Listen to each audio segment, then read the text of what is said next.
pertimbangan sehingga saya tadi bilang tidak semuanya. Karena apa? Pertimbangannya jelas waktu, ya, kemudian cara merubah. Seperti pohon ini, Pak.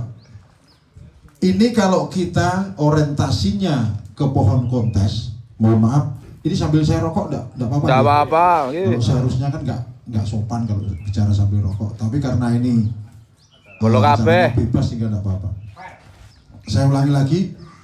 Sebenarnya pohon ini kalau kita orientasinya ke kontes belum saatnya dikerjakan, Pak.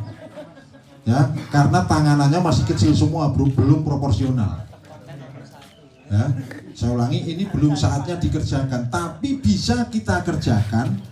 Ya, kembali lagi kita jangan terbelenggu oleh pohon, karena ini penggarapan itu ada dua orientasinya. Ya, sekedar cantik untuk jual beli sama ke kontes. Kalau ini kita orientasinya memang sangat jauh dari.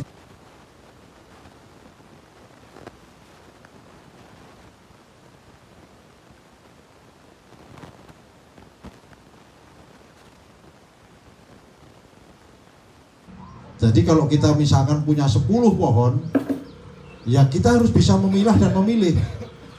Maksudnya memilih mana yang harus dijadikan kontes dan tidak, dan memilah itu dari yang kita pilih itu kita pilih lagi, itu namanya memilah.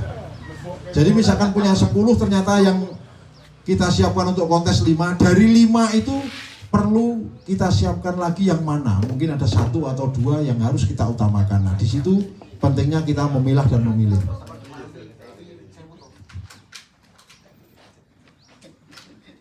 Nah, kemudian cara ngawati, Bapak.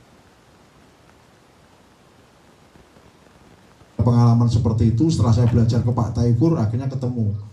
Contoh ngawati ini, Pak. Nah, ini kawatnya kan ini dari kanan ke kiri. Ya kan? Sebelum kita punya gambaran, kita ngawati. Karena apa? Saat nanti misalkan ini mau kita ini dari kanan ke kiri, berarti Pak Toipur punya gambaran bahwa ini nanti tekuannya ke kanan. Tapi ketika kita, oh ini nanti misalkan kita belum punya gambaran, ini mau kita tekuk ke kanan, ternyata kita kawati dulu, kita salah arah. Begitu kita tekuk, pasti kawat itu akan mengendor. Ya. Jadi jangan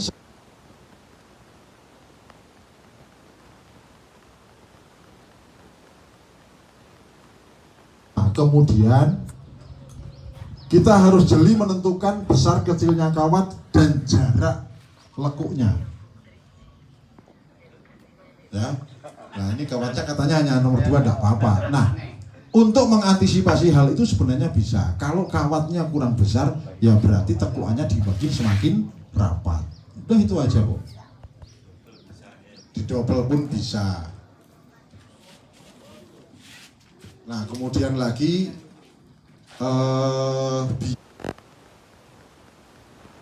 trainer yang sudah in mind, dia pasti ngawatinya ini pasti panjang. Tapi kalau saya enggak, Pak. Kenapa kok bisa gitu? Kita hubungkan,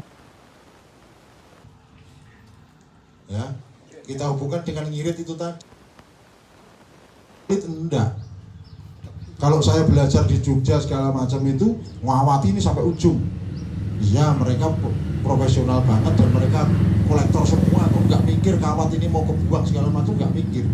Bahkan mereka pakai kawat yang bekas pun nggak mau. Nah, kalau kita ya jangan seperti itu. Contoh, oh ini tekuannya mau segini, ya sudah kita kawati secukupnya aja. Karena kita masih butuh banyak untuk yang lain. Nah, kemudian sebelum ngawati pun, ini pasti banyak cabang ranting yang nantinya kita buang. Alangkah baiknya kita buang dulu, Pak. Kenapa kok seperti itu? Karena ketika tidak kita buang, mana yang tidak pakai dan mana yang dipakai, nanti akan mempengaruhi kita dalam menentukan cabang mana yang harus kita kawati. Jadi yang pertama harus dipilih dulu mana yang kita pakai dan mana yang tidak, setelah itu baru kita kawati. Nah, kemudian kalau saya misalkan contoh ini yang garap Pak Toipur, dibantu Mas Iwan, Mas Ogel segala macam, ya. Nah, nanti yang menentukan, ya, yang menentukan arah semuanya ini harus satu orang, tidak boleh banyak orang. Harus satu orang. Kenapa kok bisa seperti itu? Karena imajinasi orang berbeda-beda. Ketika 3 orang ini nggarap semua, nggak akan jadi, Pak. Ya, karena imajinasi dan kemauan Pak Toipur belum tentu sama dengan Mas Iwan. Seperti itu. Ya sudah, misalkan aku punya keinginan ini tak bawa ke kiri kok. Tapi yang garap Pak Toipur, ya kita hargai dulu. Setelah itu baru nanti kita diskusikan. Kenapa kok harus ke kanan, kenapa harus ke kiri? Seperti itu. Yang berikutnya, arah saat ini, arah nekuk ini tidak bisa sembarangan, karena harus kita sejajarkan dengan tinggi dan pendek.